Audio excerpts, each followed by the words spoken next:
So, my name is Emily Bacon, and welcome to the Olive Press. And you probably hear a crying baby. That's my baby. This is about moms, so it's fine.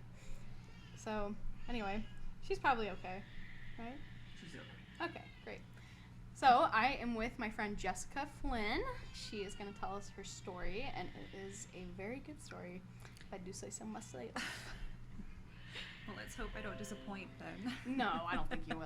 It's a good story. So, like, how long have we known each other? About 4 years? 5 years? Something like that? Yeah. Because, Text me when you need to be done. okay, sounds good. Yeah, so 5 years, Yeah. something like that. Yeah. So, if you just want to tell a little bit about yourself to the crowd, however many people are there listening. Well, let's see. So, I've been married for 12 years. Well, going on 12 this year. And then I have 5 kids. One of them is in heaven. So their age ranges are 11, 6, let's see, I think it might be 2. Wait. Yeah. 2 and then 11 months. Oh, yeah, that's right. Okay. Well, birthdays are coming up. Like, we were just talking about birthdays. Yeah. And, so, yeah, people are going to be changing ages here in the next few weeks. Just write them on a whiteboard. Like, okay, that's your age now. Yeah, that's what I'll have to do. Yeah. It's actually kind of nice that they share a birthday, though. Because it's like, I just add 1 year. Yeah. And that's it. And then subtract 1 year for the other. You're pretty lucky. Yeah, Yeah. you'll always know. You I never hope forget. so. Probably get Alzheimer's or something. Like, who are you? Hopefully Yeah, you're a it's- long ways away from that. I know. Hopefully. I say I have Alzheimer's, like, not all the way there, but just, like, halfway there. Well, is that mommy brain? Yeah. Yeah, okay. It's been for a while, though. Like, it's almost like pre-mommy brain. Okay. You know, like yeah. born with it kind of thing. Oh, okay. Yeah. Yeah, but it gets worse. Like, Teddy and I share a brain cell. Yeah. Today's not my day, so we'll see how this goes. Okay. So, if you wanted to share your story, I mean, this is Yeah. a safe space, you know, that's Yeah. what this is here for, is like, ultimately, moms have so much to talk about, and we have a lot of stuff that we go through every day, and so, Yeah. whatever you want to talk about, like, that's what we're here for. Man, there's so much to unpack. I'll try to keep it. Well, the straight and Baileys in narrow. your hot chocolate Yeah. will help. I'm sure. Well, I'm hoping I don't overshare. We'll see how this goes. I didn't put that much in there, Okay. so. Okay, well, I could start from the beginning. Sure. Let's see. So my husband and I met back in 2009. We Wow. got married in 2010. We met on Catholic Match. Nice. Yeah. That was interesting. It was funny. So I don't know if I ever told you that we told people that we met at like a youth group, or like young You adults. lied about it? Oh yeah, we didn't feel good because we were embarrassed. Like we didn't want to share that we met online. Like it, especially like not everyone we knew at the time had met that way. Since then, like more than half of my friends have met online. And I so, met Teddy on Tinder. Yeah. Which is horrible. I mean, yeah, it's just different now. Yeah. In short years, but we did end up fessing up like to our parents. Like They're like, oh no. yeah, I'm sure I made a great first impression with that. But so let's see. So we courted for 6 months, and then had the 6-month engagement or marriage prep, Mm-hmm. and then let's see. And then 2 months later, I got pregnant with my daughter Anastasia. And so she was born before our first wedding anniversary. Oh. Yeah. And that was a whirlwind. Just Yeah. because we were, I'm sure we were getting used to each other. And Yeah. I became a ball of hormones and tears. And It's like that person will never be there ever again. yeah. Yeah. So my husband loves to share that when we were dating, that I was more like my dad, who was patient and loving, and then as soon as we got married and I had a baby, I became more like my mom, who was like, It's kind of weird how that happens. yeah, I well, think everybody does that. okay, Like, they become their mom when they Yeah. become a mom. Maybe. Yeah. I don't know. Well, it was for me. I'm guessing it's for you. Maybe we should do like a case study or something about that. That would be really interesting. I would Yeah. totally. I mean, I am my mom, like Yeah. in young form. But were you like her before? Oh yeah. Okay. So it's kind of like I would not be a good candidate for it. Okay. But like maybe I should ask people that, like, when they come in, did you become more like your mom after you had kids? Yes. So Yeah. people, Mhm. maybe that'll be the case study. Harvard, hit me up. Okay. I really hope they do. Yeah. Prove some things. So when you told your parents that you met on Catholic Match, how did they take that? I'm trying to remember. I don't think it really phased them. Oh, that's good. Yeah. And I think it was the same with his parents. They were probably like, well, you didn't have to lie about it, you know? Like, kind of makes it more suspicious. Yeah. Everyone took it well. Who knows if they said anything behind our backs, but You never will. we'll never know. Not in this life, at least. So when you first started talking to him, Mhm. like, how did you feel like you had a really good connection with him? Because I know it's hard sometimes to tell. And so, like, first of all, how long did it take until you actually met in person? That's a good question. I'm maybe 3 to 4 weeks. Oh, that's not at that the bad. most. Yeah, it might have been a couple weeks before we had our first phone chat. Mm-hmm. We did a lot of, I don't want to say confessing, but I mean, we both had a history. Like, we both weren't necessarily good practicing Catholics, and I think by the time he and I got on to Catholic Match, we were ready. Like, we wanted to take our faith seriously. We wanted to live our lives Right. according to the faith, and so yeah, we both kind of said, you know, hey, I'm not perfect here. Yeah. And then, yeah, I had some really good phone chats, and then the scary part happened. We had to meet face to face.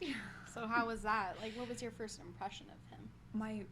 This is gonna sound If so Andrew listens to this, he's gonna be like, "Tell me more." I'm pretty sure I've told him this. Like, the first time I saw him, the thought process went, he's the most attractive man I've ever met, and there's no way that this is gonna go farther than tonight. I Jessica. thought that he was way out of my league. Oh my Yeah, gosh. I still do sometimes. Like, I don't know. I'm just so glad that he loves me. I just love you guys together. Like, you're just so perfect. You know, like, I just can't imagine either of you with anybody else. Yeah. And your kids are, like, super Yeah. cute. So, it wasn't always super good for us. So yeah. over the years,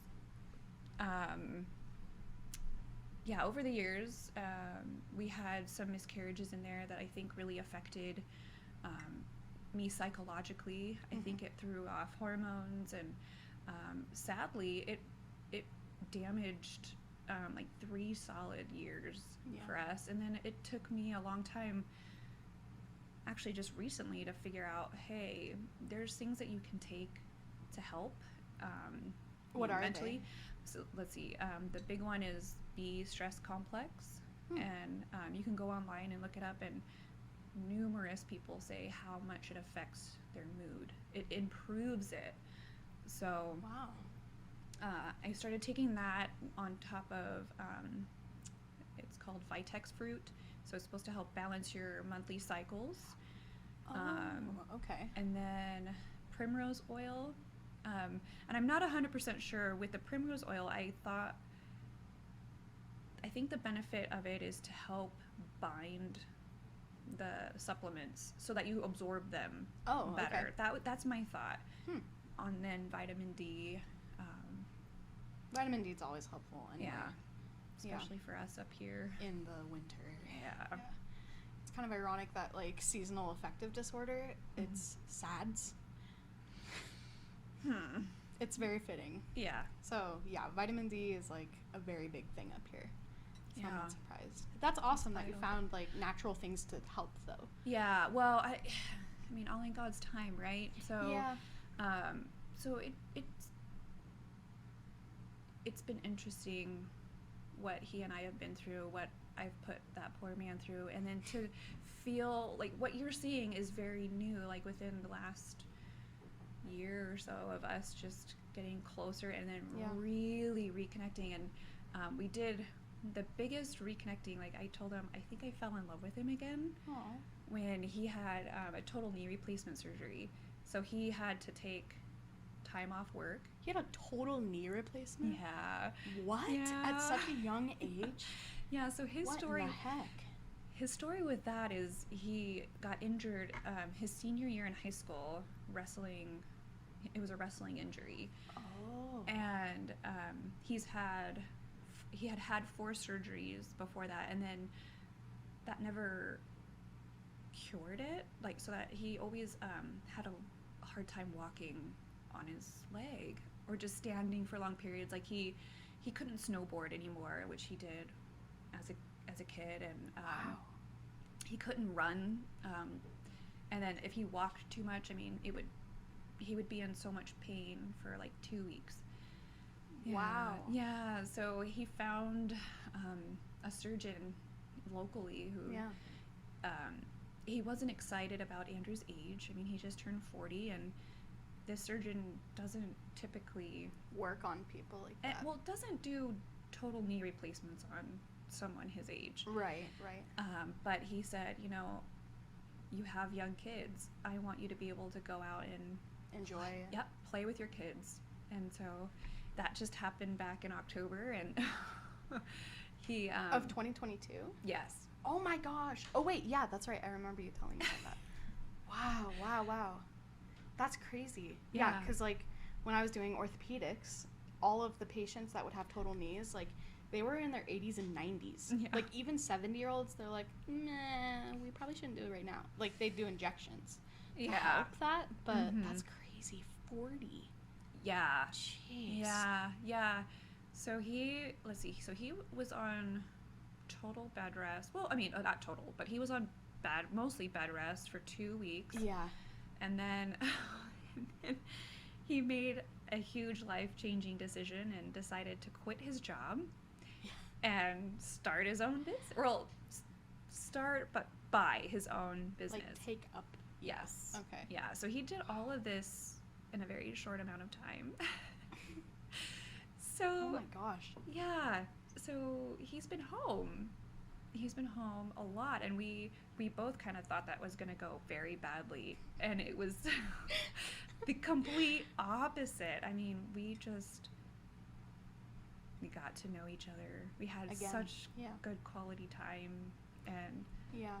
the kids all loved having Daddy home, and Yeah, and being able to just see him all the time too. yeah. I'm gonna ask Teddy to turn off the AC really quick because I Okay. can hear them. Hey, hun. I think he might still be putting Gianna to bed. That's fine. We'll turn it off. For anybody that hears that little like brewing in the back, that's just my AC because it's really hot in here. So I'll have Teddy turn that off though, eventually when I get his attention. That's fine. Wow, yeah. So when does he start actually doing work for his new company? So he's been there now, let's see, so 2 weeks? Wow. Like 2 full weeks, and they get the keys February 1st. Oh, that's coming up really fast. Yeah. Dang. Yeah. So So now how do you feel about him not being home after that? that I like it. I mean, I like it to an extent. I miss him. I miss him a lot. But this is good. Like, my husband needs Yeah. something to do.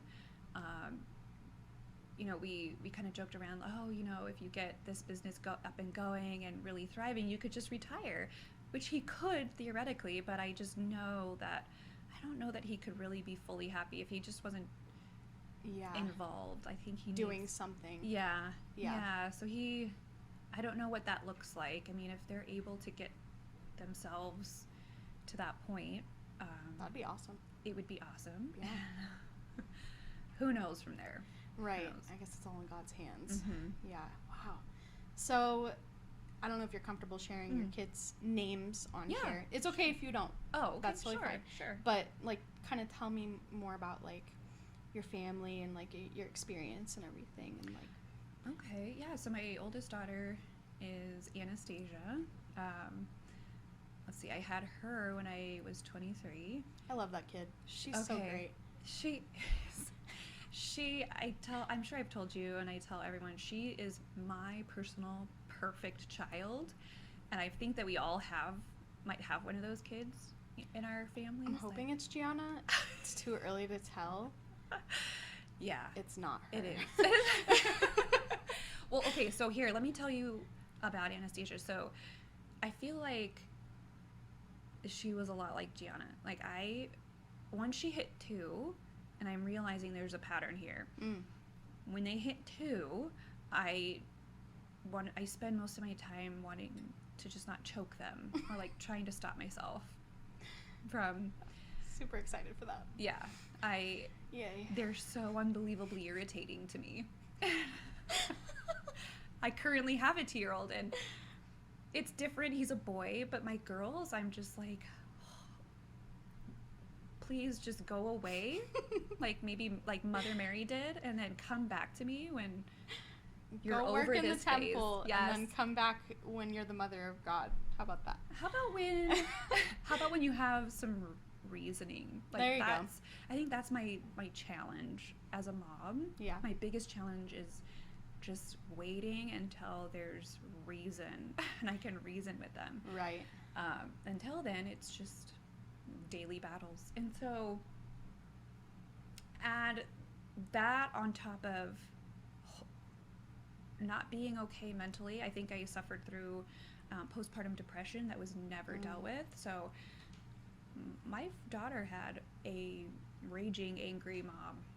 And anyway, she was super active. I mean, just all over the place. She would literally jump off furniture and climb anything that she could find. I feared for her life at times because she would just be that daredevil type. And then, okay, so then fast forward to her preparing for her first Holy Communion, and there was this switch that flipped. And it was really interesting for me to witness. Like, she would, in preparation, I think she grasped that, you know, she was going to be receiving our Lord, and she would come to me on a daily basis and, like, confess naughty things that she had done in the past. Wow. Because she felt so guilty about them. And then she receives her first Holy Communion, and year after year, she just gets more and more mature, calms way down. Dang. In the meantime, I had another daughter and a son, and she was just an unbelievable help to me. And they bonded, they bond pretty well with her, and she's my number 2. She is, like, more responsible than me. Yeah. She's great. She is great. I love her. Yeah. And, like, have you ever read Story of a Soul by St. Therese? I think I started that. I never Okay. finished. It's great. I mean, I haven't finished it either. Okay. Like, who has time to finish books these days? No. I've been Not working moms. on, like, Lord of the Rings for 3 months. Yeah. The first book. Not even, like, the third. Anyway, so I was reading Story of a Soul, and St. Therese was exactly like that. She would confess her little sins, and, like, she would get really, really penitential Yeah. when she would do something. Like, her dad one time was like, "Come over here and give me a kiss, little queen." And she's like, "You come over here and get it yourself." And her sister was like, "Oh, no, no, no. You don't do that." And she immediately burst into tears and was like, "I'm so sorry." Yeah, so that sounds like Anastasia. Yeah. Yeah, to an extent, she... Could have a little St. Therese on your hands. That's amazing. And I just wouldn't be surprised. She's a better mom than I am, Emily. I mean... So she's either going to be a really good nun or Yeah. a really good mom. Yeah. Yeah, my gut is telling me mom. I mean, she's already... like, I don't know, do all of us plan our weddings at that age? Oh, know? wow. Like, Does she have a Pinterest board? no, but she knows that she wants to get married, and she Aw. knows she wants to have her own kids. Yeah. I feel like when you're at that age, you're kind of like, I think your soul is so Like, formed. yeah, or for like that vocation. pure. Mm-hmm. It's like very pure, and I think you have more of an ability to like hear what God wants you to do Mm-hmm. when you don't have the noise of the world in your mind. Yeah. So that probably is true. Yeah. She's probably gonna be married. If she becomes a nun, she should listen to this podcast Yeah. and be like, oh. Well, and I'll tell her about her crush that we talk about often. Oh yeah. And Oh. this is a crush that she's had for 2 years at least. The same boy. Oh. That's Ugh. really cute, though. And I approve so far. Oh, good. Like, I approve of the family. We might have to talk about this afterwards. I think she'd be really embarrassed if we said it on There's air. no way I will admit. Like, she wants to listen to this, and there's no way I would betray her trust. Oh, you told her about this? Oh, yeah. Oh, Yeah. I'm so happy. Yeah. Maybe I'll have her on someday. She's hilarious. She's like, is it going to be on YouTube? It is going to be on Oh. YouTube. Actually. So I'll just have to break it to her, like, my face isn't going to be on there. Because I think she's... Maybe, yeah. I just wanted moms to be in sweatpants. Yeah. You know? Like, don't feel like you need to look a certain way. Yeah. That helps. Like, this helps that I literally could have showed up in my jammies. I am in my jammies. Oh my God. And just for everybody listening, we're sitting in the toy area of my home. It's like literally fenced off. We call it the Gianna zone because it's like a play zone, and there's a fence that like is a barrier for her to not go in the kitchen, not go in the hallway, and not go into the dining room because she will eat everything on the ground. Yeah. Everything. Yeah. Sometimes I'm like, what are you eating in here? And then I'm like, there's only food in here, so it's fine. Yeah. You choose your battles. This is perfect. It's great, and I can do like dishes and stuff, and I know Yeah. that she's safe Yeah. for the most part. Yeah. I mean, sometimes there's little things on the ground, but for the most part, you know, I mean, it's not like she's gonna die. She eats paper sometimes. No, I mean, her guardian angel's got her back. You know? Yeah, I know. I pray to her guardian angel all the time, and I'm like, please help her. Yeah. Because she will kill herself. Yeah, at this age, there's no fear, right? Yeah. There's She's not even interesting- 2. Oh, yeah. I Coming up. do feel for you. I feel Yeah. for you, though, because you have a 2-year-old and you have an almost 1-year-old. Yeah. So it's like, But- you're dealing with it, you're in the wood, you're in like the weeds of it, and then you're like getting up to the point where you're going to be in the weeds again. Yeah, no, that's a good point. Well, and this is the first time that I've had a 2-year-old and a 1-year-old, because going back, I had Rosalia was 2, or she turned 2 when I had Xavier. Okay. And then Xavier died just shy of 3 when he was 3 months. And so she had turned 2 the month that he was born. So they shared the Oh, month. wow. So That's right. so I only had a 2-year-old and a baby for a very short amount of time. So then Rosalia was, she was 4, I think, when Athanasius was born, Mm-hmm. or almost 4. And so this is this is really the first time that I've had any Closeness. like that, longevity of the 2-year-old Right. and a 1-year-old. And it's challenging sometimes, but again, I have this perfect child, the older daughter who... A second mom. Yeah, and it's funny that I think God, I mean, he's really, really, really blessed our family. I mean, I could genuinely say that after everything that we've been through, losing a child, Mm-hmm. having really bad marital problems, that he's blessed us. And he did that in a way that also, like, when Athanasius was born, so Anastasia remembers most everything of when Xavier died. So when we had Athanasius, she was so emotional about the whole experience, because we ended up finding out we were having another boy, and so, you know, taking that all in, we all went through our own kind of fears of, you know, what if, not necessarily this same event's going to happen, but, you know, we wanted to keep him, you know, Right. we wanted to experience having a boy. And she totally bonded to him, and he totally bonded to her. So, I mean, there was a time he accidentally got hurt, and instead of coming to me, he wanted his sister. And I'm like, oh, wow. I mean, It's helpful. it's helpful, and it's very, very fun to see that dynamic, that he views her. I think he understands that she's his sister, but he's Yeah. still. Oh, wait, did I say that right? Yeah, yeah. Okay. But he still has this. He respects her. He doesn't treat her the same way that he treats Rosalia. Those two just are constantly at each other.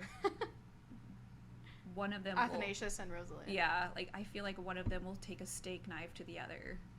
And Hide I'm your not steak looking. knives. Yeah. Good thing they're short enough that they like can't reach them yet. Well, and that they may not be able to stab hard enough to do damage. Like, Let's hope we don't find that out. no, but it's very funny to see that dynamic, and I think that other moms with kids in this massive age group Yeah. have similar stories, but I grew up with sisters that were disabled, and How many sisters do you have? 2. Okay. And they were twins, and then and they were older, and so when we were younger, we all like mentally were on the same field, if that makes Okay. sense. Yeah. And then I mentally matured and also physically matured Mm-hmm. past them at some point, and then I became like the older sister to Hmm. them until they passed away. So how was that for you? Like, how was that dynamic as you grew? Like, how would you feel as you started to progress past them? It felt natural. Okay. Like it wasn't like overnight. And so I felt like it was a very gradual, peaceful separation Mm-hmm. from them. And then they had each other, so I think that helped. Like, I don't think that they ever felt like there was a separation at all. You know, Oh, yeah. that I'm trying to remember. I don't think that I ever really treated them different per se. Like, I mean, they were always my sisters. Mm-hmm. But I did get protective of them. Like, I wanted to shield them from, people being mean. Yeah. Not that anybody was, but I was afraid of that happening to them. I just wanted to be protector and love them, and Like on guard. Yeah. Kind of. Yeah. Okay. Yeah, that makes sense. yeah, and then I moved out, let's see, when I was 18 to go off to college, and then So where did you go to college? okay, so that's I've been to a few. So I moved out and went to junior college for just about 2 years locally where Mhm. I lived, and then I transferred to St. Mary's College in California, Moraga, and it's Okay. Catholic by name, and that's it. And I think that I was hoping for the TAC experience. I did no Oh. research, by the way. Like, I knew I didn't want to go to TAC. I didn't want that liberal arts degree. And so I chose Catholic college by name. Yikes. And it was terrible. Like, it was so disappointing. And then I chose psychology as a major, and then I felt like I had to take some BS classes, like psychology business, and I was like, That's weird. this doesn't interest me. And it was a requirement to take, and then I flunked out of that. I just To started, be a psychologist, you have to take a business class also? oh, at that college, just to get the degree Oh, in oh, psychology. I see. Okay. I didn't have a specific direction with it yet. Like, I didn't Mhm. know if I wanted to be a family psychologist. I just wanted to study psychology and then figure it out as I went. Yeah. And then I wasn't really making friends very fast. I thought I would be, living that typical college lifestyle, like the dorm room parties, and it was very, very much not like that. Like Legally Blonde, kind of. Yeah. Yeah. Yeah, and Did you ever join a sorority? No, well, so I only lasted, I don't think even lasted a semester there before I transferred Oh, okay. to Santa Barbara. There is a noise. Do you hear that? Yeah, it sounds like, the door stopper, that, Yeah, what is... the wired door I stopper. wonder if it's our above neighbors. Let me see. Hey, hon. I don't know what that was. Well, we're not under attack, so it's fine. I'm a little nervous that, like, someone could come up behind me and I would never know. Right now. Yeah, like... I mean, I'm looking right. Okay, behind well, you, that's true. so- Like, you got my back. I got yours. I'll like... be like, look out! Yeah, everyone will hear the drama. It'll Yeah. be super popular. It's Gianna. That's okay. She'll be fine. Yeah, I'll probably get like a lot of hate for this, but like we do the cried out method. Oh, no. And do we. so, I mean, it's like kind of a, I don't know, it's kind of like mixed reviews. Like, I've had a lot of people tell me it's not good for babies, and then I've had a lot of people tell me it's fine. And I've had people that I've met that actually did the cry it out as babies, Yeah. and they're like, we're fine. So I'm like, all right, well, I don't think she's gonna be messed up. No, I can tell you right now that It's pretty there's hard to mess no up a way kid. she's going to remember this. Yeah. You know, like, Unless she has like that photographic memory. I'm really hoping that's not the case. Yikes. yeah, well, could be interesting for later conversations. Maybe. Just be like, hey, do you remember crying your eyes out for like maybe 15 minutes every night? She'd be Yeah. like, no. Yeah. And then I'd be like, good. I am a good parent. As my child is screaming in the background. I mean, if it wasn't yours, it would be mine. Like, if I had brought my little one, it would be him. Yeah, but this is a podcast about moms, you know, Yeah. so it's Yeah, it's socially acceptable, I guess, right? It better be, or go I mean, away. That'd be kind of sad, like, if a mom's just like, I don't want to hear crying. I guess I can understand that, though, because it's like, if you're already hearing crying all day long, yeah. and you're listening to a podcast to, like, relieve your anxiety, and then you're like, I don't want this. Well, skip this episode. Yeah, please just skip forward, like, however long. Yes. We'll let you know later. yeah. Sounds like she stopped. That's good. Yay. So, this is kind of a hard question, but, Yeah. like, do you want to dive into maybe Xavier? If Yeah, you I don't can. have to if you don't want to. Like, this is Yeah. obviously around your comfort zone, so. Thanks. Yeah, no, I'm never shy about talking about it, and I Mhm. think that there's people that are afraid that it's going to be like a trigger. Yeah. And it never is. I mean, especially when it first happened, when he first passed away, it was very therapeutic for me because it was so traumatic that it kind of just helped my brain wrap itself around it. Mhm. Like, it helped talking about him, making him real Yeah. instead of just pretending like nothing happened or everything was okay. Right. But so let's see. So our story starts with me taking the kids, the 3 kids. So I had Anastasia, Rosie, and Xavier to California to visit my parents, and it was the week before Mother's Day. Mm. And I was only going to spend 7 days there, and I ended up extending my stay to include Mother's Day because I wanted to be with my mom, and Right. And Andrew, I had called Andrew and said, can I extend it? And I was planning on driving back up with the kids the day after Mother's Day. Mm-hmm. So I have family that we were driving to go see, and as we were driving, they live about 2 hours from where my parents live. I got an invitation to go to my cousin's house because his daughter was having a birthday party. Mm. And so I changed plans. I decided to go there with the kids, and we got there, and I had a great time. I got to see all my cousins who are my age and meet their friends and just have a really lovely time. And it was really interesting that a few hours into it, I had this feeling of, I just want to go. I just want to leave. Like, I'm kind of tired, I'm done. I'm going to pack the kids up. So I decided to go in the house and change Xavier and start thinking about saying goodbye. And then I had this little voice in my head that said, I literally could hear like my own voice saying, "You're being stupid. Just stay and go outside and talk to your cousin."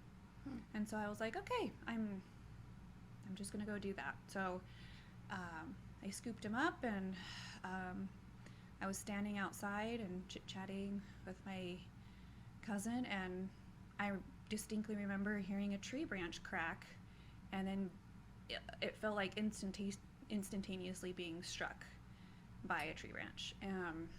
So I was hit. I was pretty much grazed in the head, and then Xavier took the rest of that blow to the back of his head.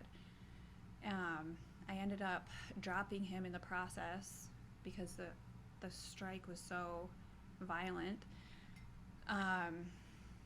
And my brain kind of went into panic mode. Like everything kind of happened in slow motion. Like I saw him fall. I could see my cousin's reaction to it. My cousin was the first person to react to my baby being on the ground, and then I just went into freak out mode. I remember screaming, and then I just lost my mind. I lost my mind screaming because I knew it was serious. And my cousin scooped him up, and I mean, by the grace of God, people were there to kind of help prepare me and prepare my son for what was happening. So my cousin's wife's parents were nurses. They were there. And then my other cousin's husband is an EMT. He later told me that he did not want to be there, or he didn't want to go, but he ended up saying, "You know what, I'm going to go, and I'm going to just spend some time there." Wow. So he and the nurses that were there ended up taking him to the front yard and doing CPR on him because I later found out he was struggling to breathe. I think it was instantaneous brain damage. And in the meantime, other people were calling 911, and I just prepared myself to go and be with him, and to actually have to leave my other kids. That it all had to happen really fast. Yeah. And I remember my cousin and I trying to leave the house before the ambulance got there, and my cousin's wife stopped us because she could tell, like, if I witnessed what was happening to him, that it'd probably be worse. Like, they were saying, like, he was trying to cry but really couldn't, and they were having to give him rescue breaths, like, so trying to breathe for him. And then I remember the ambulance getting there, and I rushed out to climb in, and I remember getting almost all the way in, and then I remember the EMT shoving me out and saying, "You cannot be in here." And I remember my cousin going, "That's his mom," and he goes, "I don't care, you got to get out, we got to get him to the hospital." Why? And, well, so I later found out from my cousin who's EMT is that I could have made the situation worse. Oh, I see. So I don't hold that against them. I didn't realize that my cousin's husband was in there. Like, so he basically took over for me. He got to ride in the ambulance and escort him. Trying to get. Hey, hon. I'm sorry. I know That's this okay. is a really important story. It's okay. Can you turn off the air conditioning? Thank you. I'm sorry. That is like the worst timing. I'm so sorry. No, it's okay. So he was in there with you, or like he was helping them, or was he just? Yeah. So I think that he got almost like special clearance. Like, oh, that's good. They knew that he was an EMT, and he knew what he was doing, and so I think his brain just switched to EMT work mode. Yeah. So he wasn't emotional about it. He was just going to help my son. And I'm grateful, So in the meantime, my cousin and I get in her car, and followed the ambulance there. And it was actually a very short distance from the hospital. It was like a 4-minute car ride. I mean, we were so lucky. I mean, even the ambulance who ended up coming were right around the corner from us. So things happened pretty fast. So I tried calling my husband, and so we had planned that he was going to go take his mom out for Mother's Day. Well, they both decided to leave their cell phones in the car, and I could not reach him.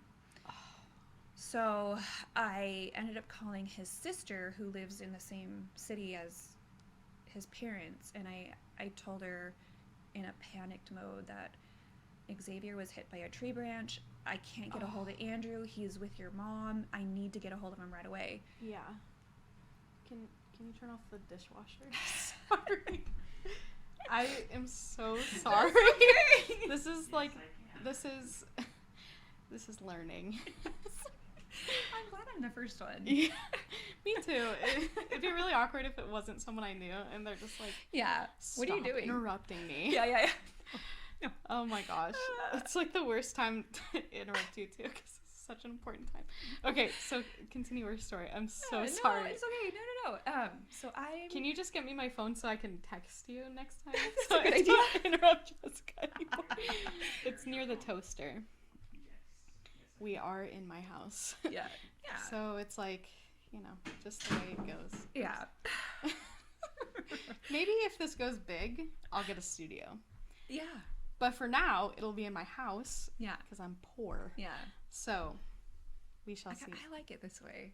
I like it too. It kind of adds like character to it, being in the toy box. Yeah. So, Well, I'm really relaxed. I'm comfy here. Yeah, it's nice.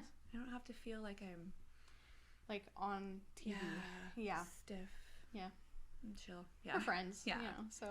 So they brought him to the hospital. What hospital was this? UC Davis. Oh, okay. So yeah, like it was a good hospital. the best place. Yeah. So we get there, and in the meantime, my sister-in-law is trying to figure out where my husband and her mom went to lunch, right? So that they could get a hold of Andrew, and she successfully does that. So I get to the emergency room, and I walk in, and they're performing CPR on him. And I later learned that his heart stopped in the ambulance. And so and I remember praying to Our Lady that if this was going to be it, that she'd take him home. But I would really like it if he would be okay.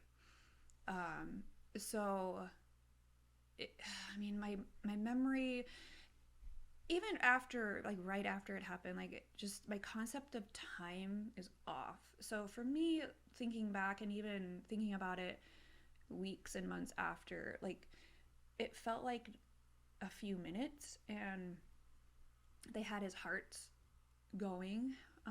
I think they medically, injected him to get his heart stimulated and going, but he wasn't breathing on his own, so he had to have a breathing tube put in and on a ventilator. And then I remember talking to a surgeon who said, okay, we need to get a CAT scan done, and we need to see what the extent of the damage to his head is, and we're going to have to do brain surgery.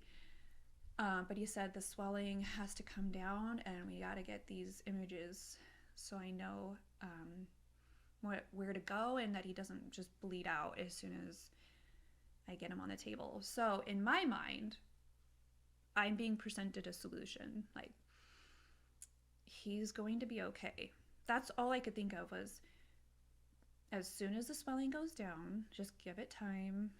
I think he gave me like 12 hours for it to come down, maybe 24 hours. And then we could get things going. And so they roll him back to get these imaging done. And in the meantime, my cousin had called the fraternity priest, because there's a fraternity priest there at a parish. Was this in San Diego or was Sacramento? Oh. Yeah. Where, what was it, St. Stephen's. Yes. Yeah. Yes. Yeah. I've been there. Well, that's where Andrew and I were married. Really? Yeah. What? Yeah. Wow. So Father Lyons was still the pastor there. And oh, he's so magnificent. oh my gosh. Yes. Yes. So he shows up while the imaging is being done. So they asked me to go escort him. So he was allowed to go.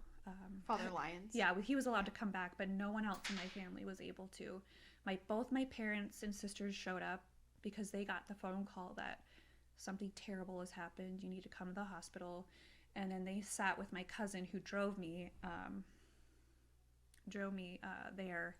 And of course, I didn't have any cell phone reception, so they had been trying to contact me this whole time. And my cousin was trying to get permission to come back, but she needed me to do it. And so I was on a mission just to get the priest and go back because I didn't want to miss something important. Yeah. And so we pull him in, and within a couple minutes, they roll him out, and Father Lyons asks permission to confirm him. And they roll Xavier out. Yeah. Oh, Yeah. okay. And in my mind, they were going to immediately take him to surgery. Mm-hmm. I thought, okay, things are going to start happening.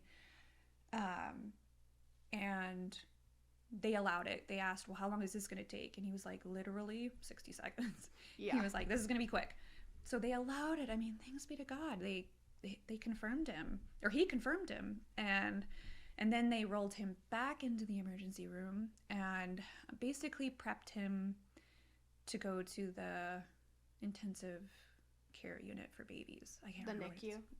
Not the NICU. Or There's like... Yeah, PICU. Yeah, thank you. So they got him ready for that, and then so he gets back there, and then the doctor who's going to be seeing him through the whole ordeal wanted to do a procedure on him. So she rolled him to another room and tried to do this procedure, and it took a little while because she later ended up telling me, his veins had just collapsed, and she wasn't successful. And in the meantime, Father Lyons had left, and another priest had come from the parish by the name of Father Curtis, who over the years, Andrew and I have gotten to know and completely adore. And he ended up staying there until like 1 or 2 a.m.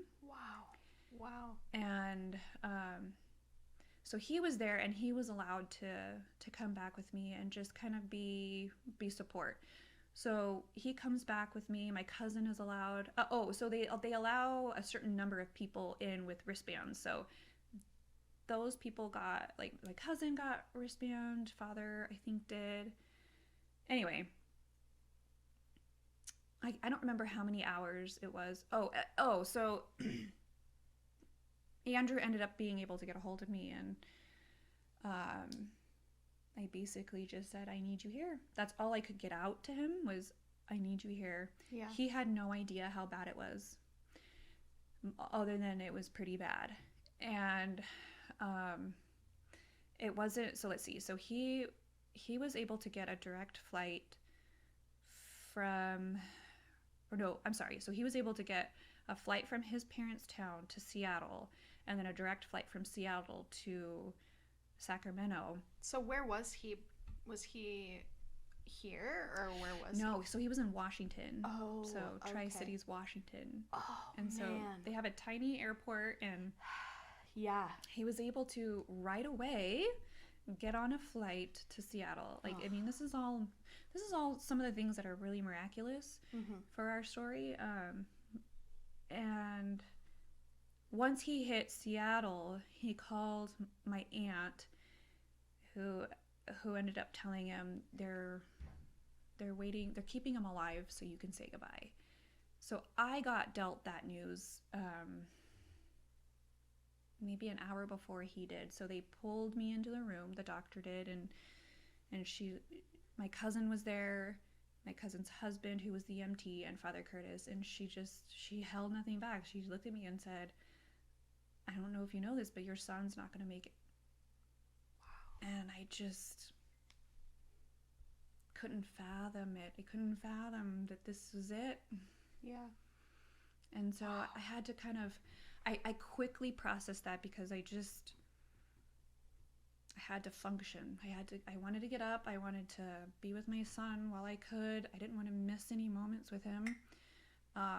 So that's what we ended up doing, is spending the rest of those hours just being with him. So what's really amazing at the hospital is that when they know that your child's going to die, they'll let anyone back there at that point. So I could have as many people as I wanted. So then my mom and dad, my sisters, a handful of my cousins showed up, and they all got to just hang out there. We prayed a rosary. Father Curtis led a rosary. Oh, that's beautiful. Around his bed, and then Andrew showed up around, I want to say it was around midnight, and the accident had happened at like 3:30, 4 p.m. Oh, so this was in like, he got there within like 9 hours. Mm-hmm. Wow. Mm-hmm. Wow. So yeah, so then the doctor, so his heart rate kept dropping, and the doctor kind of pulled us aside and said, look, I keep giving your son these injections to keep his heart rate going. I think this is wildly unfair. I think he's trying to tell us he's ready. And she said, you can pull the plug, but my medical opinion is I'm done giving him meds. And we said, okay. And then Father Curtis said, you are within your rights to turn it off if you wanted to, because they're keeping your son alive by excessive measures, extreme measures. And Andrew and I both looked at each other and said, yeah, we can't. We're never going to be ready to just turn it off. So we wanted to let him go at his own time. Let him just go more naturally. Right. If that makes sense. So did they stop the injections? Mm-hmm. Okay. Yeah. So then at that point, the monitors were constantly going off because things weren't functioning anymore. Things were starting to shut down. And so they ended up turning off monitors for us, so we didn't have to constantly hear alarms going off. And then Father Curtis said, look, if I was your pastor, I'd want you to call me in this moment and just confirm with me. So he actually called Father Gordon for us. It was like 1 a.m. Woke him up, and Father Gordon talked to us, kind of talked us through that decision of, yes, you can turn off this monitor. And wow. Yeah, so let's see, so the staff there was just unbelievably amazing. So he was completely hooked up to, it felt like 1 million wires, a breathing tube, and they said you can hold him if you want. And so Andrew and I decided that's what we wanted to do. We wanted to spend the rest of the time holding him and telling him how much we loved him. And one of the scarier moments in that was, she said, okay, we're going to unhook certain things so that we can transfer him from his bed into your arms, but because we're not going to resuscitate, if the breathing tube gets ripped out on accident, we're not putting it back in for you. Right. And so I was like, oh, okay, I'm not ready. I just remember thinking, I'm not ready. I don't want it to end like this. But luckily, everything was fine, and Andrew and I got to spend the whole night holding him. And then the next morning, which was Mother's Day morning. Oh, wow. Yeah, he passed away while we were reading a book to him. Oh, wow. Yeah. And then it was really interesting because it was my first real experience with death, and it was really close. And you can tell, like, I could tell that my son no longer was there. Like, even with the breathing tube in, I felt like his soul was there. Like, I had, like, there was still a connection there, but then as soon as he was gone, there was, I could tangibly feel that he wasn't with me anymore. It was very interesting. Yeah. So do you feel like, did you have like peace when it happened, or were you caught off guard by it? No, because we were ready for it. Like, we knew it was going to happen eventually, and I thought that there would be more drama surrounding it, I guess. Like, I thought maybe more people would show up in the room, but it ended up being the doctor. She walked in, saw that we were reading a book, and waited for us to finish. And then when we finished, we looked at her, and she goes, I'm very sorry, but your son passed away while you were reading to him. Wow. What was the book? Is that a weird question? No, it was The Kissing Hand. Are you serious? Yeah. And it comes with stickers. Yeah. And that's my favorite children's book. It's so sweet. The hospital gave that book to us, and then gave us some other books on death for children. So for children to kind of grasp it. And I've only kept that book. The Kissing Hand. Mm-hmm. Yeah. It's so sweet. I love that book. I want to buy it. My mom would kiss my hand when I'd go to school every day. Oh, that's so sweet. Because she'd read me The Kissing Hand. Okay, well, I'm going to cry now. It's fine. Wow. So, did Anastasia get to say goodbye? Oh, yeah. So, okay, yes, so she was picked up by my aunt, and so was Rosalia, and they stayed at her house. Yeah. And then when she's the one that picked up Andrew from the airport. Oh, by the way, I'm skipping over all these amazing parts that my husband went through. So let me just tell you. So he lands in Spokane, and the airline pilot makes this announcement that says, "I need you all to remain seated because there's someone here who needs to get off right away." Wow. Andrew said the doors opened. Every single person stayed seated. Not a single person moved. Cops walked on, grabbed him, and escorted him out of the airport. And that's beautiful. They were ready to take him to the hospital themselves, but he was like, "No, I'm meeting my aunt. She's gonna take me." And they made sure that he got in the car with her. They knew what happened. Wow.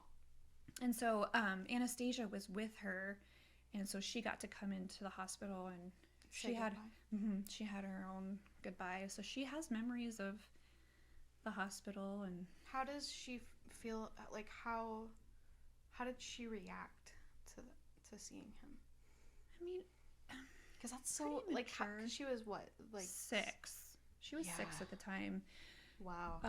She was sad. I mean, I know that she wasn't expecting to see him like that, and we have pictures of him. Like, we ended up taking lots and lots of pictures of of us holding him, of her saying goodbye, and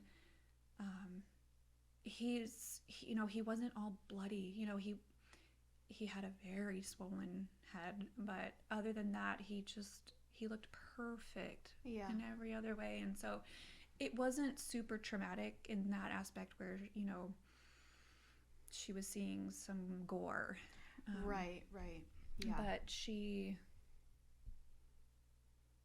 processed it really, really well in the beginning, and then she had guilt later. So she would tell us, "Mom, if only I had been right next to you, I could have pushed you out of the way and everything would be fine." Or, "Well, what if I had been holding him?"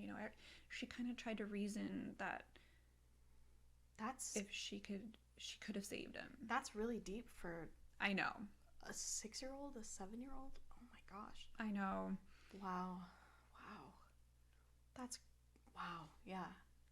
I remember hearing about it. Mm-hmm. And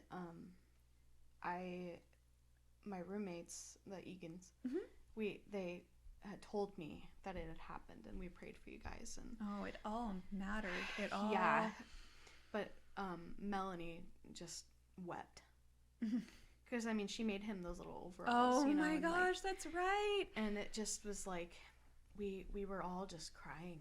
Like this is like a loss of the community. You know. I couldn't. That was one of the shockers for Andrew and I, was how it affected the community. I don't think that we realized how much our church community was a family at that time. Like, it Yeah. definitely felt like we were a solid unit, you know? Like, Right, they right. really came together for us, and Mm-hmm. it really kind of blew us away. And I really think that was the part of the foundation that kept Andrew and I from jumping into the pit that Yeah. is always there, Yeah. ready for us to jump into. Wow. It just is incredible, I think, how communities just tend to do that. Like in crisis mode, you know, like everybody's just like, what can I do? What can I do? And I think the prayers are just like innumerable. Like you Yeah. can't even fathom it, you know? And like maybe Yeah. that's the beauty of heaven, is that eventually when you hopefully get up there, like, Yeah. you'll see just how widespread it is. Yeah. Wow, yeah, I just can't even imagine that, you know, as a mom. And I'm sure you hear that a lot. Like, I just can't even imagine it, you know, because I like look at Finnegan and I'm like, dude, you better not even breathe wrong, you know, and like, I know. well, and it's scary to see him hooked up to the wires and stuff, because I mean, he was hooked up to wires too, not to that extent, of course, but like the feeding tube and all of that. Like, you feel like you can't even touch your kid. Yeah. You know? No, absolutely. I mean, I see that picture on your fridge of that little tube in his nose, and it's like, my heart would absolutely break seeing my baby go through this. I mean, you never want to see your child hurt or hurting or in and pain. Yeah. needing Right. something like that. Even though you know it's helping them, I mean, you still... You're just like, I want to take it. Yeah. Yeah. Yeah. Yeah. And, you know, I think, I just wonder how, like, Our Lady felt when she saw Jesus like that, you know? I would think about that all the time. And, like, obviously our situations are wildly different, you know? But it's like, there was suffering involved. And, like, especially for you, like, how did you feel really connected to Our Lady through this whole process? Oh, yeah. Yeah, I really did. For the first time ever. I mean, I think that you could too if you let yourself feel the pain. Like, I think that when you say I can't imagine it, it's because you start to picture seeing your child dead, and then your heart gives such a squeeze. That's it. You know, that's that agony. And so you can connect to Our Lady without actually needing to lose a child to connect to her. That if you just let yourself imagine it, you can connect to her. And so she was the one that I attribute to how I survived. Is there a specific, like, Our Lady of Fatima, Our Lady of... Well, so funny enough, she, our son died on the feast of Our Lady of Fatima. Really? Yeah. Wow. So that date. October coincided. 13th? No. So it was May 13th. Oh, so May 13th. It was so one of her apparitions. Wow.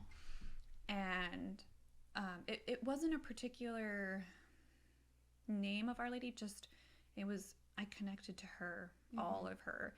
I felt like her hand, so I described to people, like, her hand was covering that gaping wound in my heart. Yeah. It was there so that I could function. And then later on, as months went by and I'm processing, and I think that God and our Lord and even our mother, you know, needed me to feel some of that to help push me through. It was like her removing her hand ever so much, but never fully taking her hand off my heart, so that... Just enough to, like, feel what she felt. Yeah, I'd say so. Wow. Yeah, you know, as you said that with, like, you don't have to lose a child. Like, I felt with Finnegan like that, you know, because it's like, you see your son or just any child, you know, hurting, you obviously want to take it away because they don't understand. Yeah. You know, so you're just like, I want them to like have peace. And I don't know how Our Lady didn't kill every single person I know. hurting her son. I know, the grace. Yeah. Because they were willingly doing it. Like, I know. when a nurse is helping your kid, they're not wanting to hurt them. They're just doing it, like, to help them. I know. Like, these people were malicious and evil. Yeah. And I would have been going full, like, John Wick on them. I know. Well, I think any one of us. Right. Any one of us mamas. So you're just like, how did she even, like, that's why God chose her, you know, because he's like, you can handle that. But man, that just, like, do you have a connection to Our Lady of Sorrows at all? Well, so you would think that I would have an immediate, no. connection. I don't know. I feel like. I think they come at the perfect time. Yeah. Well, so this year will be 5 years, and I'm now saying a daily chaplet of Our Lady of Sorrows. So are we. Okay. Yeah. I feel like I can really meditate without actually having to think about Xavier in my loss. Like, I think before then it was all about me, right? No, it was, know, but like you're suffering, you know. Yeah, like I think that process. We're supposed to be meditating on Our Lady's sorrows, right? So I needed to kind of heal more from my suffering, and now I can meditate and think about her, and then really feel the sorrow and like what she's feeling. Yeah, especially because her son was so perfect and he didn't deserve it at all. You know. Oh, yeah. I had a mom one time tell me, I'm hoping actually she'll be on the podcast eventually. I'll tell you who it is afterwards, but she had, and this was before I had kids or even before I met Teddy. I think I was like 19 actually. She was like, I connect so much with the joyful mysteries now that I'm a mom. And I've always held that in my heart because I'm like, yeah, that makes perfect sense. But then when you actually are in the nitty-gritty of it and you have experiences like that, you're like, I actually identify a lot with the sorrowful mysteries. Oh, and you wouldn't ever think that. Yeah. But it's on Our Lady's terms. Like in some sense, I guess you experience like Christ's as well. Christ's suffering. Yeah. But not nearly as intense as like Our Lady, you know? Yeah.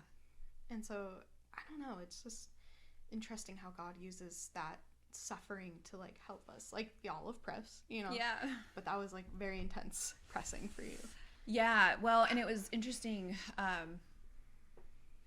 how other parents that have lost children came out of the woodwork and really helped Andrea and I with that. And one of the dads who's lost a daughter, he told Andrew, who then told me, he goes, you need to be on guard. The devil's going to attack you. Oh, yeah. And oh boy, did he.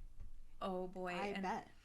You know, it's funny that I think in Father Gordon's recent sermon, he was saying, you know, how could we ever think that God is punishing us or doesn't love you, completely love you? And I remember very distinctly going through a time and thinking this was all a punishment for all the sins I committed. Yeah. And yes, I'm happy for my son that he's in heaven, and I absolutely think that he's there. Like, and I thank God that he's there so that on my judgment day, I have someone like telling our Lord and Our Lady, like, but she's my mom. Yeah. You know, this is my dad. Please spare them, because there'd be no one else. You know, someone like, to like advocate for you, just be like, hey, slip a 20. I know, exactly. And I don't feel like, so it doesn't mean that I feel like I can just do whatever I want. Like I can't, well, yeah, you know, that I can't still strive. Like I still need to strive for sanctity and sainthood, but I'm very grateful now. But there was a time that, the devil absolutely made me think that I deserved this pain, and God doesn't love me. And you know what's interesting? I was listening to another podcast See, this is why I had to Hi. start one, because I'm like, I'm obsessed with them. It was Father Ripperger, Yeah. who we've talked about. Yeah. Love that guy Yeah. so much. Yeah. Father Ripperger, please be on this podcast. Yeah. He He probably won't. I know it's about moms, but you know, he's really cool. He could, he could whip us into shape, I think. Yeah, he could talk about motherhood. Yeah. Actually, he has a talk about that. About motherhood. And I've wanted to listen to it, and then I'm like, I don't want to listen to it, because I don't want to hear that I'm being a bad mom and a bad wife. Like, I'm comfy where I am, which is probably not very, so Well, probably I'll listen to it. You'll probably listen to it when you're absolutely ready to hear what he has to say. Right. Yeah. Yeah. So, well, maybe someday. But for now, I'm just going to stay cozy. Yeah. But, like, in this talk that he was giving, he said that when the devil tempts us and when you fall, he actually feels pain from that and remorse. Isn't that strange? That, like, he feels guilty. But he still does it because, like, he's evil, of course. But, like, it almost, like, hits him because he's like, okay, this is how I'm feeling. Like, you know when you project on somebody and you're just like, that's how he is. Every time someone falls under his temptation, he feels that. And, like... So is that part of his punishment? Yes, Okay. it is. And actually, that's the same with the demons as well. It's like, when they, like, possess someone, that's a punishment for them. Like, sometimes it's so severe, they literally beg God to go back to hell. Like, can you imagine? No. So it's like, but it's just amazing that he still does that, and, like, we feel so horrible, you know? Yeah. Like it just, and he hates women so much. You can tell. I mean, That's another reason why I want to start this, because it was like, we're under attack constantly. Like, every waking moment is an attack, kind of. Yeah. Well, and women as a whole are being attacked. I mean, it just irks me to no end that a man pretending to be a woman can say that he can relate to me. Yeah. Have you seen those videos of men, like, trans men pretending to, or no, well, in, like, the mainstream way, trans women, but men. Yeah. Pretending to have period pains. Yes. It makes me so angry. I want to punch so them. angry, because I'm like, okay, here's what I'm going to do for you. If you really want to experience this, let me help you. Let me punch you so severely in the gut. Yeah. But, like, For they literally starters. have period pain simulators.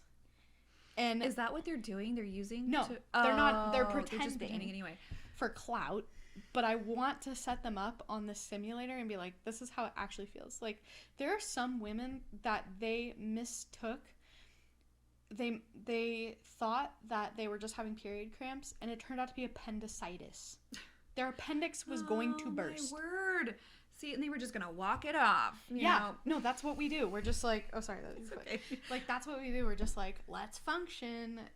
Yeah. Even though we are internally dying. Yeah. It's ridiculous that people can even fathom the idea to make a mockery of that. And that's why, you know, this is so prevalent. And, like, I think it was Our Lady of Akita, or maybe it was one of the saints. Anyway, someone very holy, better than me, said that the final battle will be about the family. Yeah. Which makes sense. Yeah. Because Satan can't create. Well, so it was interesting. I don't remember which priest. Maybe I was listening to Father Ripperger talking about the breakdown of the family. Oh, but it then, probably was. I think I listened to that one too.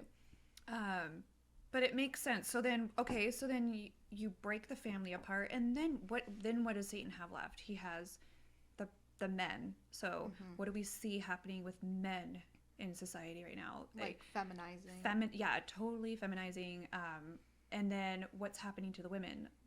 This feminist movement, this total, what's the word I'm looking for?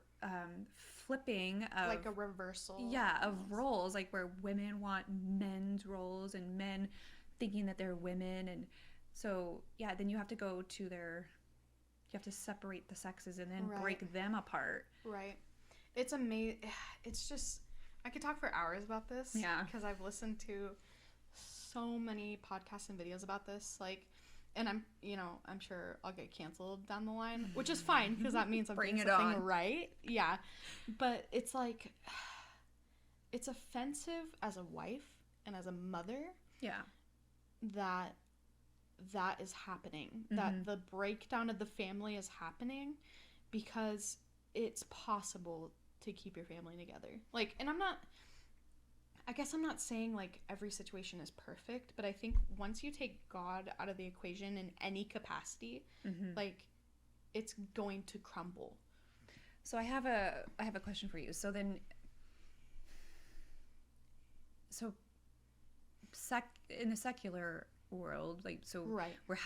those people are having less kids or not having kids at all. Yeah. Or they're having a crisis of identity. And so my point is, if us good Catholics are still breeding and outnumbering Right. these weirdos, do you think that it'll eventually dominate at some point? Right. So it's I think that it is, I think yes, but not for that reason. So, Our Lady of Loretto, I believe, she actually said that there will be a time of peace. So she said, like, it's going to get really, really bad. I'm paraphrasing, of course, because she said it way more eloquently than this. But, like, it's going to get super bad, and then it'll be peaceful. Like, there will be a chastisement. And the consecration of Russia from Our Lady of Fatima was meant to avoid that chastisement. And obviously that wasn't done until recent. And so, yes, like, maybe that's how it will happen. But I think, too, like, we're not the only ones that are having kids. Like, Muslims are having kids, Mormons are having kids, like, and that's great. Kids are kids, you know, like, Right. I'm happy with all kids. But I think that maybe we'll even reach like a precipice where people are like, okay, we're not having enough kids, and they would like incentivize it maybe. Well, that's what China's doing. Exactly. Yeah, they were, because I mean the one child rule, and then Yeah. they're just like, that was a bad decision. And it's like, really? Like, and it's just, you know, that's the thing too, is mothers and women don't even realize the power that they have. Right. Because you can literally make or break a society. I think Chesterton said this. A mother can make or break a society just by forming one mind. Yes. One. Yeah. And you can tell the strength of a society and the health of a society by the health of their women. I mean, that's just incredible. Yeah. That we have that. And regardless of whether you're Catholic or whether you're atheist or whatever, like, you have so much responsibility to raise your child right. Yeah. Well, You know? it's super sad that our modern day feminists can't latch on to this one amazing thing that we can do. You know, Well, they're under the guise that it's a punishment. Yeah, to have children. To have kids. Yeah. And I get it, kind of. Like, if I was not Catholic and I was going through what I went through with Gianna, I would have aborted her in a heartbeat. And I would have been okay with that because I would have cared about, like, my future. Right. Yeah. You know? Yeah. And so it's like, I can't imagine my life without her. And I don't think that, I hope that testimony might convince someone to not abort their baby, you know, because it gets better. Like, even if you're dying, like, it gets better. Yeah. Because I was. And well, so, yeah, we don't know the future. I mean, I think your Right. story is so amazing. We don't know what the future holds. And right. And it's just, you don't even realize, like, the sheer force of, like, having a child. Yeah. You know, like, how amazing it actually is. Like, I want to kill her sometimes. Yeah. Yeah. You know, sometimes I just want to be like, stop doing that. Yes. I will slap you. Yes. But it's like, that's part of my life, and that's fine. Yeah. Well, it's the season. I know, I think I've said this too. Yeah. Like, it's just all the seasons, and not gonna pretend like it's all rainbows and Oh, butterflies. hell no. Are you kidding me right now? Are you kidding me right now? Yeah. I no, I will never tell anybody that. Like, let me just say. Well, I think that young people who maybe are starting to think about getting married and, you know, look at us, you know, They should do screaming it. at our children. Well, like screaming at our children and thinking, well, I can do that better. And my challenge is Yeah. bring it on. No, I know. Yeah. Let me just say, before I got married, when I was pregnant with Gianna, I was like, I'm never going to let her look at a screen. Yes. I'm only going to give her natural food, and I will never give her formula ever. I will have this amazing experience of breastfeeding. And I was like so ready to just be this like A-tier mom. And then I'm like, then she was born. Then she had to use formula. And I'm like, well, all that's out the window. I give her Scooby snacks all the time. Bluey is on when she's screaming. Not because she's screaming, just because it's like, I actually like Bluey too. Have you seen that show? So cute. My kids have. Oh, I love it. Yeah. It's so good. I watch it without her sometimes. Yeah. You're hilarious. I love it though. It's great. But no, like I am the mom that I did not want to be. But I'm functioning, which is good for me. Yeah, I am 100% the mom that I said I would never be. Like, I think God does it on purpose. I remember being at your baby shower for Gianna. Oh my gosh. And I don't know if you remember Athanasius, like crying. Wouldn't stop. And I wanted to be there. I wanted to cry. And then one of your precious friends who newly married, I think it was, I can't remember. I'm not who it naming was. names. No. Oh, you do remember who it Oh was? yeah. I'm Oh, not tell naming me names. afterwards. Okay. Okay. Not naming names, but gonna have a baby, like staring at me with like complete and utter disgust. Like, I could read her thought bubble. Like, why aren't you leaving? Like, why aren't you containing your child? Like, I was chill with it. I was like, you totally were. This is my future, so I'm gonna just sink it in. Yeah, you totally were. I ended up leaving because I got the stink eye, and I was like, you know what? I'm so sorry that happened. Yeah. That sucks. But so then in my mind, I was like, I cannot wait for you to have your precious child, and for this precious child to make you go through what I have just been through. Like, I can't wait to see it. I was like ready for it. I know what she was thinking. Oh yeah. Well, and like that's the thing too. Like when I'd see moms with formula, I'd be like, "You're so lazy." Yeah. Like, why don't you just whip out your boob and feed your kid? And I'm like, now I'm like, please give me all the formula because I want my kid to leave me alone. Like, not because of that, but like I can't breastfeed, you know? Yeah. Just for everybody listening, like I'm not just doing it by choice. Like if you do it by choice, that's fine. If that works for you, great. But for me, I like literally couldn't breastfeed. So well, there is an incredible amount of freedom. Like watching your husband walk in with 2 children in a car seat, and I'm like, there's no mom. Like, are you kidding me? Like that's never happened. When was that? I'm trying to remember when that was. My husband mentioned it. He was like, Oh. I saw Emily's husband, and he's like, he's got to be buff. Dude, I mean, these he's car seats. so Gianna is dense, so luggy. Like she and Finnegan's getting that way too. Yeah. That kid, I swear, is gonna be like a linebacker or something because he is so girthy. Yeah. Like, and Teddy just carries him, and I'm like, oh, that's super awesome that you do that. Like I've tried. No, hell no. Yeah. No way in hell can I do that. And my brother, he works out. He's 17. And he thinks he's super macho. Yeah. He's probably going to listen to this. I'm like, you're super macho. But he could only carry one at a time. And I was like, Teddy is really strong. Like, and you don't even realize it, you know? And then he does that. And I'm like, you're the best dad I've ever seen in my life. Oh, are you kidding? Yeah. I mean, I've never seen another dad with 2 kids. It's a just year, crazy.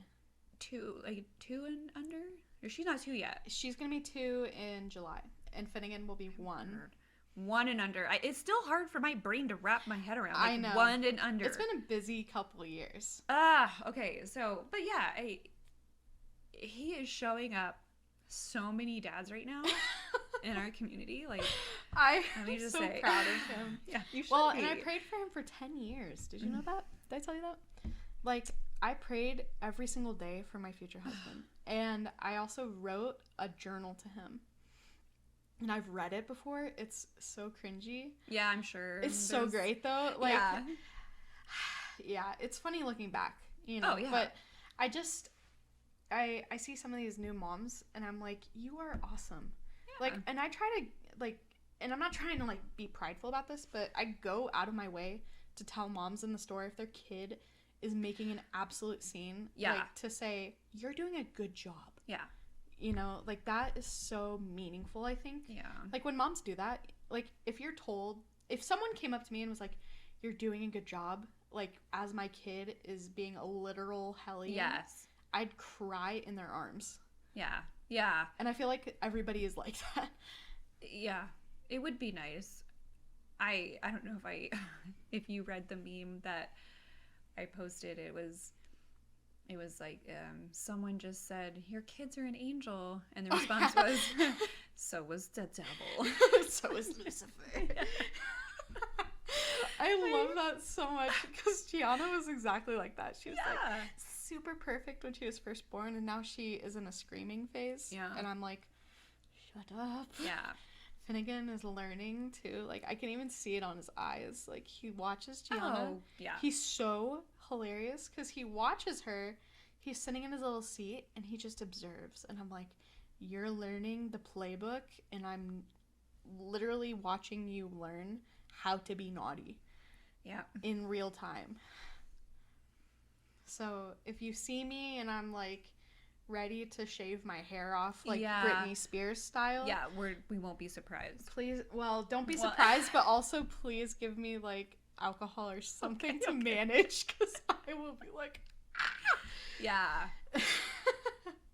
How is it like dealing with Anastasia and Rosie, because they're so different from each other? Let's see. So I guess it was harder when they were younger. Oh, okay. They still have their battles, but because Anastasia is maturing so fast, and she, I mean, again, my perfect child, she internalizes advice that I'm giving her.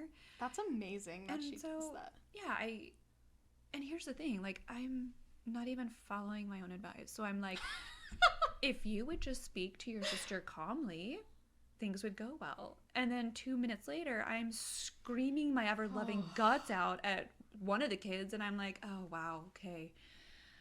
Well. Good advice. I'll try again next time. But yeah, that's all we can do is try. She's doing such an amazing job. She's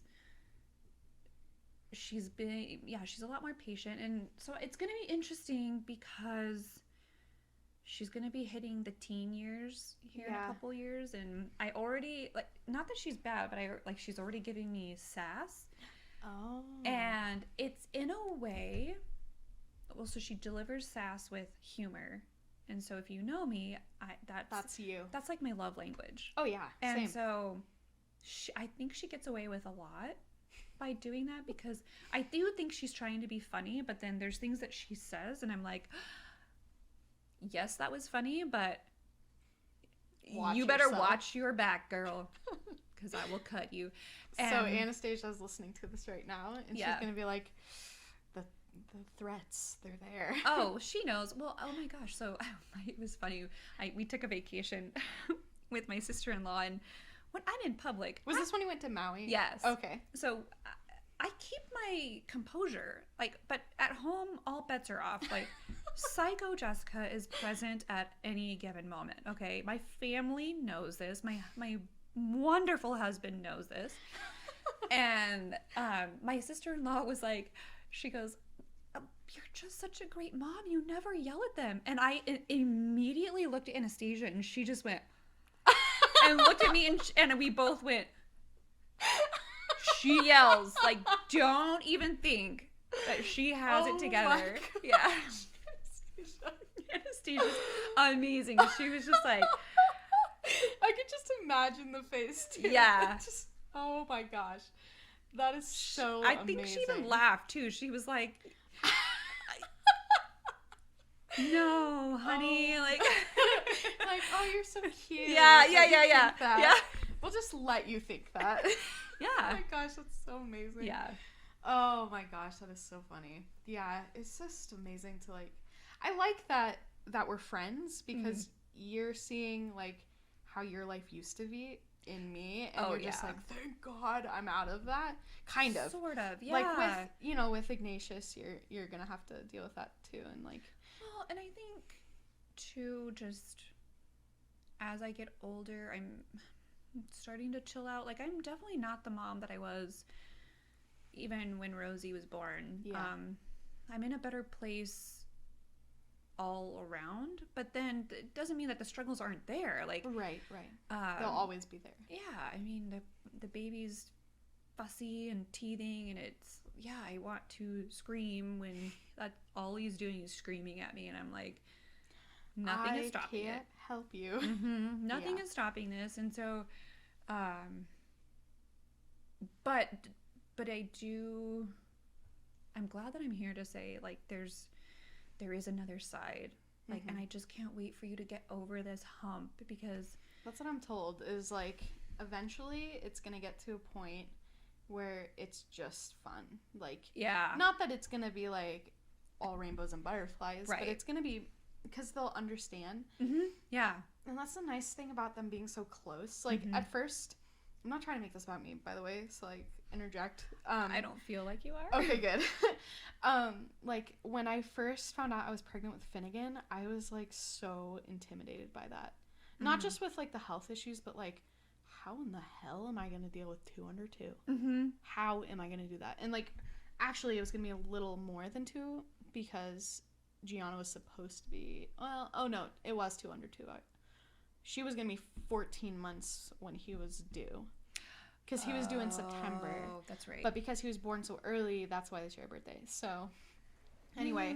But now that they're so close, it's like they're kind of going to start understanding things a little bit closer in age. Like, they'll understand around the same time, I guess is what I'm trying to say. Yeah, and I think, too, not to jump so far ahead, but you'll be able to homeschool them at the same time. That's what I'm thinking, too. And, like, they can so it's just, like, I see now why God did that, because I don't think I could handle them being so, like, I don't think I could go from, like, a 4-year-old to, like, raising a newborn. You know, my mom did that. And I was not good. Oh, no. As a baby.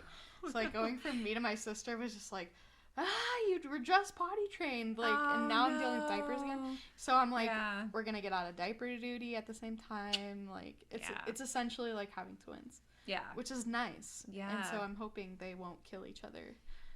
Yeah, hopefully they're close. Yeah. I think they will.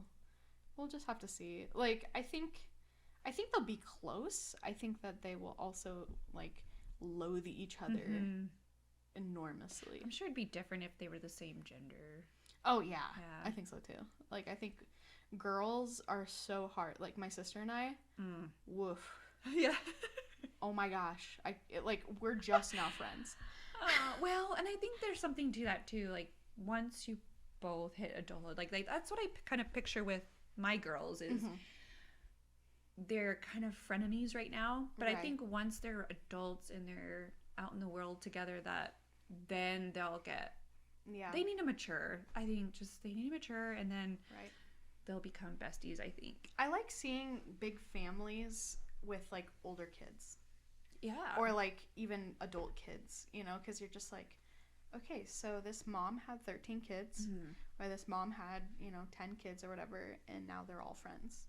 Yeah. And now they're starting their families. Like, it's just really cool to see that. And it's not often that you see that, like, outside of a Catholic perspective at least. Like, you don't see 10 kids in one family ever really in like a secular type.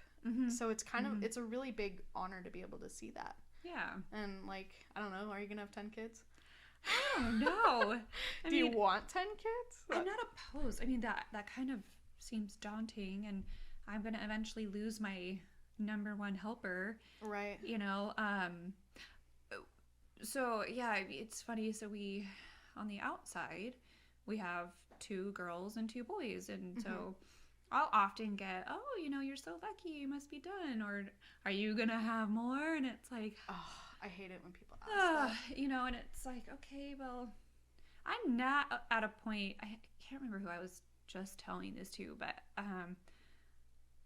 as of right now in my time of life, I don't see myself ever saying I'm done. Unless I was forced to be. But Right. we're not, you know, we're not in a financial crisis. You know,